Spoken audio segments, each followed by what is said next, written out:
அமெரிக்காவில் உயர்கல்வி பெற வேண்டும் என்பது பல இந்திய இளைஞர்களின் கனவாக இருக்கிறது. இந்த நீண்டகால விருப்பத்தில் தற்போது மாற்றம் ஏற்பட்டு வருவதுதான் தற்போது பரபரப்பை கிளப்பியுள்ளது. அதிகரித்து வரும் கல்வி செலவுகள், கடுமையடையும் குடியேற்ற விதிமுறைகள் மற்றும் புதிய வாய்ப்புகளை வழங்கும் ஐரோப்பிய நாடுகளின் கொள்கைகள் காரணமாக பல இந்திய மாணவர்கள் அமெரிக்காவுக்கு மாற்றாக ஐரோப்பிய பல்கலைக்கழகங்களை தேர்வு செய்ய தொடங்கியுள்ளனர். 2023 சுமார் 9 லட்சம் பேர் வெளிநாடுகளில் படிக்க சென்ற நிலையில் 2025 இந்த எண்ணிக்கை 6,26,000 குறைந்துள்ளதை அரசின் தரவுகள் தெரிவிக்கின்றன. இந்தியா ஐரோப்பிய ஒன்றிய வர்த்தக ஒப்பந்தத்தின் மூலம் மாணவர்கள் மற்றும் திறமையான தொழிலாளர்களுக்கு இடம்பெயர்வு வாய்ப்புகள் எளிதாகும் என்ற எதிர்பார்ப்பும் இந்த மாற்றத்திற்கு முக்கிய காரணமாக உள்ளது.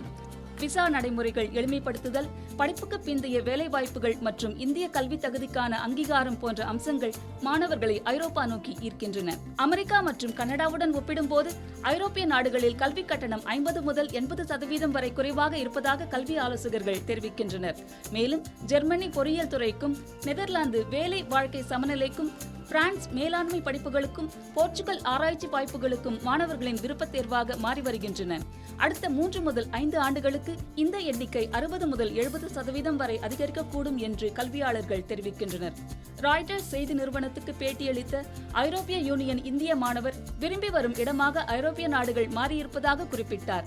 தொழில் முனைவோர் ஆகும் ஆர்வம், கலாச்சார செறிவு, சிறப்பான ஆய்வு திறனை இந்திய மாணவர்கள் கொண்டிருப்பதாக அவர் குறிப்பிட்டார். மொழி தடைகள், இருப்பிட வசதி பற்றாக்குறை, வேலை வாய்ப்புக்கான போட்டி மற்றும் சில ஐரோப்பிய நாடுகளில் வெளிநாட்டவர்கள் எதிர்கொள்ளும் சவால்கள் தொடர்கின்றன. ஐரோப்பிய நாடுகளில் படிப்பதால் மட்டுமே அங்கு வேலை கிடைக்கும் என்பதில்லை. திறமைகளை வளர்த்துக் கொண்டால் கதவுகள் திறக்கும் என்கிறார்கள் கல்வியாளர்கள். அமெரிக்கா, ஆஸ்திரேலியா, இங்கிலாந்து நாடுகளுக்கு மாற்றாக இந்திய மாணவர்களின் உலகளாவிய கல்வி பயணத்தில் ஐரோப்பா தற்போது முக்கிய மாற்று மையமாக உருவெடுத்து வருகிறது.